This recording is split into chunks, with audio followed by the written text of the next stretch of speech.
create a playbook to qualify leads, and then personalize outreach for my banking clients.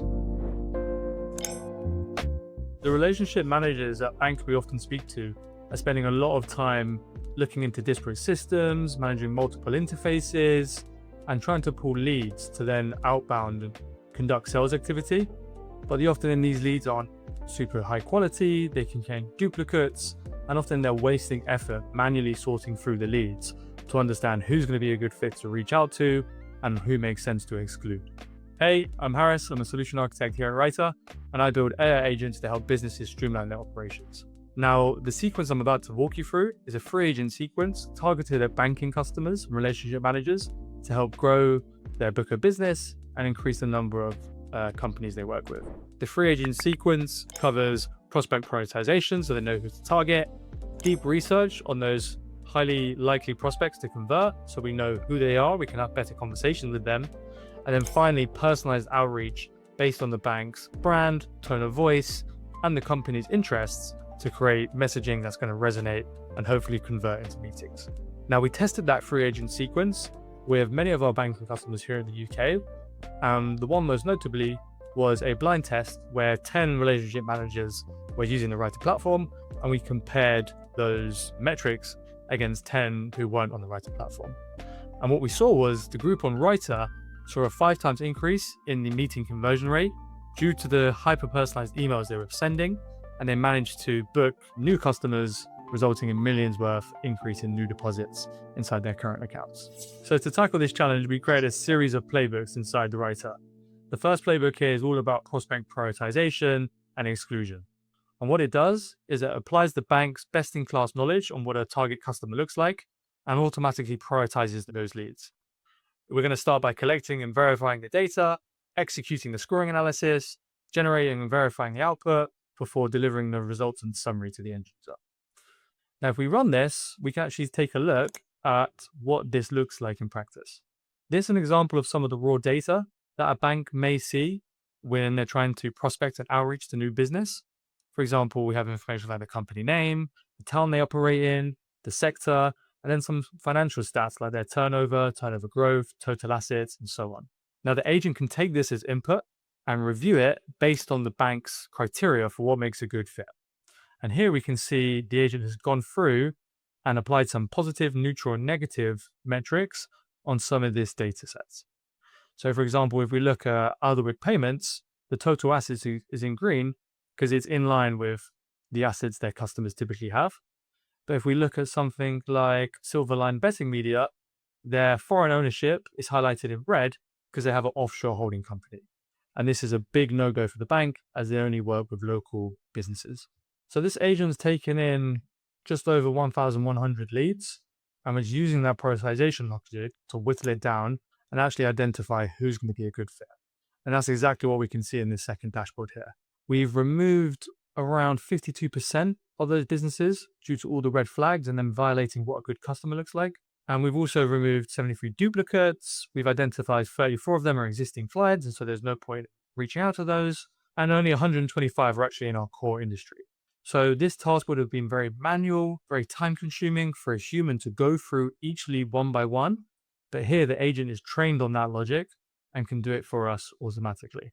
So of the 1,106 leads, we've reduced those by 52%, and we're now left with 575 good quality prospects that the bank and relationship managers can go and target. But that's still a very large amount. And how does the relationship manager know who to focus on first? Well, that's because of the scoring logic and the account intel that we provide once we actually research these opportunities. And if we flick to our second playbook here inside the Writer platform, this is exactly what the prospect research agent does. It's going to extract and analyze that initial data set. It's then going to enrich that data with information from the government. In this case, we're in the UK, so Companies House Research. Analyze the key people and the decision makers within the prospect. Analyze the company and financial health, and identify any banking opportunities and news that we might be able to use in our outreach. And then finally, generate and validate as a dashboard to review those leads. And this is what it might look like inside of the tool, right? So we can go into our account intel, and the agent has identified 2 of our highest priority leads, Corpco and ODS Energy, and we can see the reasons here inside the agent. So Corpco has a score of 92%. That's very high.